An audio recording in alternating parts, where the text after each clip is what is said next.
AI artificial intelligence ఈ మధ్య కాలంలోనే ఏఐ చాలా డెవలప్ అవుతుంది, జనాలకి ఇంకా ఈజీ చేస్తుంది అని చెప్పి చాలామంది ఆలోచిస్తున్నారు. కానీ దానివల్ల ఏ విధంగా ఎఫెక్ట్ అవుతుంది అని రీసెంట్గా ఎఫ్ఎం కండక్ట్ చేసిన ఈ స్టాండప్ కామెడీ ఏదైతే ఉందో దానికి సంబంధించి ఎలాంటి కాంట్రవర్సీ ఎదుర్కొంటుందో కూడా మనం చూస్తున్నాం. ముఖ్యంగా అమ్మాయిలు వాళ్ళు ఏఐయా లేకపోతే రియల్ అమ్మాయిలా అని గుర్తించలేని విధంగా వాళ్ళు చేసిన కామెంటరీ కూడా అంత నీచంగా ఉంది. మరి దీన్ని ఎలా చూడొచ్చు అంటారు? ముఖ్యంగా ఇది జనాల్లోకి యంగ్స్టర్స్ దీన్ని ఏ విధంగా తీసుకుంటారు, అసలు ఇలాంటి దాన్ని కామెడీ అని పేరు పెట్టొచ్చా అన్న విషయాలు తెలుసుకుని వాళ్ళు మనతో పాటు సీనియర్ జర్నలిస్ట్ దుర్గా వడ్లభనేని గారు ఉన్నారు. మ్యామ్ నమస్తే. సో ఏఐ ఎంత డెవలప్ అవుతుంది, మీరు ఆ డెవలప్మెంట్ని చూడండి, దానివల్ల వచ్చే ఎఫెక్ట్స్ కాదు జనాలు యూజ్ చేసుకున్న దాన్ని బట్టే ఉంటుంది అని చెప్పి కొంతమంది వాదిస్తూ ఉన్నారు. అయితే దీనికి సంబంధించి ఇప్పటికీ స్టాండప్ కామెడీ అని అంటే రియల్ వాళ్ళు చేసేదానికన్నా ఈ స్టాండప్ కామెడీలోని ఈ ఏఐ రూపంగా వీళ్ళు చేసే కామెడీ అసలు చెప్పుకోలేని కాదు కదా, కనీసం వినలేనివి కూడా ఇలాగా డబుల్ మీనింగ్లోని లేకపోతే పర్సనల్వి కూడా ఈ స్టాండప్ కామెడీలో ఇన్వాల్వ్ చేయడం. సో ఎలాంటి ఎఫెక్ట్ పడుతుందంటారు? అండ్ టెక్నాలజీ ఈ విధంగా డెవలప్ అవ్వడం వల్ల ఎంతవరకు మంచి ఎంతవరకు చెడు అంటే ఏం చెప్తారు?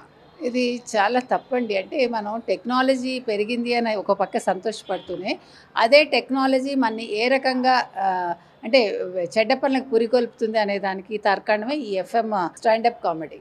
సో ఇది మీరు చూసారంటే ఎంత అంటే నిజంగా వాళ్ళు అమ్మాయిలు మాట్లాడుతున్నారు అనుకునేలాగా ఆ ఏఐ ద్వారా రూపొందించిన అమ్మాయిలు అంటే పర్సనల్ విషయాలు అంటే బెడ్రూమ్లో జరిగే విషయాల్ని ఒక్కొక్కళ్ళు ఒక్కో రకంగా వాళ్ళ హస్బెండ్ల గురించి కావచ్చు, అయితే వాళ్ళ ఫీలింగ్స్ కావచ్చు, ఇన్నర్ ఫీలింగ్స్ అవన్నీ మాట్లాడటం జరిగింది. అవి వింటే చాలా నీచంగా ఉన్నాయి అవన్నీ.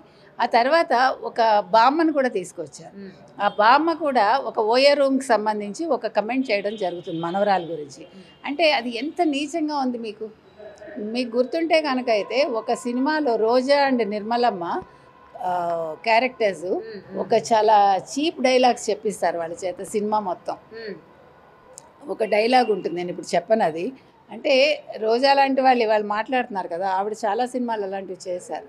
అంటే ఎంత నీచంగా ఉంటాయో వినటానికి, ముఖ్యంగా మీరు అన్నట్టు యూత్ మీద ఎలాంటి ప్రభావం చూపిస్తాయనే దానికి చెప్తున్నా. కాబట్టి ఈ స్టాండప్ కామెడీలు అనేవి మనని ఆహ్లాదపరిచేలాగా ఉండాలి అంతే తప్ప ఇప్పుడు మీరు అన్నట్టుగా ఆర్టిఫిషియల్ ఇంటెలిజెన్స్ అనేదాన్ని ఈ రకంగా వాడకూడదు. వాడితే మంచిగా వాడండి. ఇప్పుడు ఎఫ్ఎం వాళ్ళు కూడా ఇలాంటి వాళ్ళు అసలు ప్లే చేయటం చాలా తప్పు. మీకు ఆ మధ్యన గుర్తుందా, ఒక డ్యాన్స్ షోలోనో ఏదో హిందీలో వాడు అక్కడ హోస్టా వాడెవడు వాడు అని అంటానండి, ఏం తప్పు లేదు. ఎందుకంటే వాడు ఎంత నీచంగా చేశాడంటే భార్యాభర్తలు వస్తే మీరు ఏ రకంగా మీరు గెస్టర్స్ ఎట్లాగా మీరు ఏ రకంగా బెడ్రూమ్లో మీరు బిహేవ్ చేస్తారని వాడు ఇష్టపడతారు అన్నట్టు రకరకాల ఆ కామసూత్రానికి సంబంధించి అవన్నీ చూపిస్తాడు. అందుకని ఇలాంటివి అసలు ఒక పేరెంట్స్ చూసే షోలు అవి పిల్లలతో కలిసి చూసే షోల్లో మీరు ఇట్లాంటివన్నీ చేస్తారా, ఇలాంటి భూత పురాణాలు పెడతారా అని మనం అడుగుతున్నాం. కాబట్టి అసలు మీరు ఎక్కడికి వెళ్తున్నారు టీఆర్పీ కోసం? మీరు ఎంత నీచానికి దిగజారుతున్నారు? మీరు అసలు పిల్లల్ని ఎలా పాడు చేస్తున్నారు? ఇలాంటి ఛానల్స్ని ఎందుకు కేంద్ర ప్రభుత్వం బ్యాన్ చేయట్లేదు? తర్వాత ఇలాంటి ఎఫ్ఎంఎల్ని ఎందుకు కేంద్ర ప్రభుత్వం బ్యాన్ చేయట్లేదు? మీరందరూ ఏం చేస్తున్నారని అడుగుతున్నాం. కాబట్టి ఇవి రావద్దండి ఇలాంటివి. మీరు మంచి మంచి కామెడీ మీరు ప్రొజెక్ట్ చేయండి, ఆహ్లాదాన్ని పంచండి అంతే తప్ప పిల్లల్ని మీరు చెడగొట్టకండి. ఇలాంటి వాటిని మనం వెంటనే ఇన్ఫర్మేషన్ బ్రాడ్కాస్టింగ్ మినిస్టర్స్ కూడా పంపించి వాళ్ళకి తెలిసేలాగా అవగాహన కలిగించాలి మనం. యాక్చువల్గా వాళ్ళ డ్యూటీ అది, కానీ వాళ్ళకి ఎవరు చెప్పేవాళ్ళు ఉండరేమో. సో మనలాంటి వాళ్ళు చేయాల్సిన పని అది. మీరు ఇప్పుడు ఈ వీడియో తీసాక ఈ వీడియోని వాళ్ళకి పంపించండి, తప్పే ఉంది.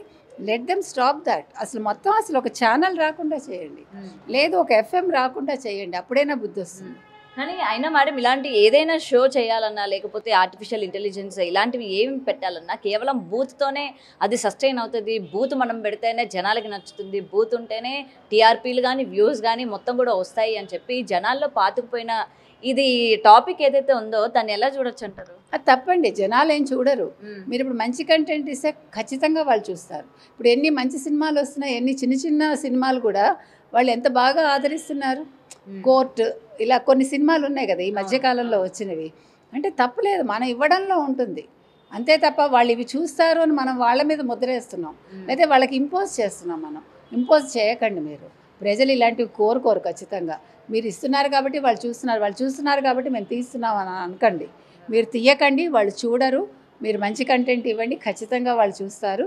మీరు కావాలంటే కంటిన్యూస్గా అలాంటివి చేయండి, మీ ఛానల్ ఎంత చక్కగా సస్టైన్ అవుతుందో.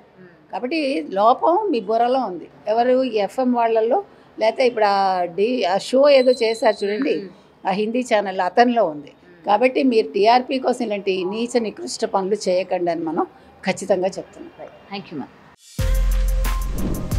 For more videos like this, subscribe Big TV channel.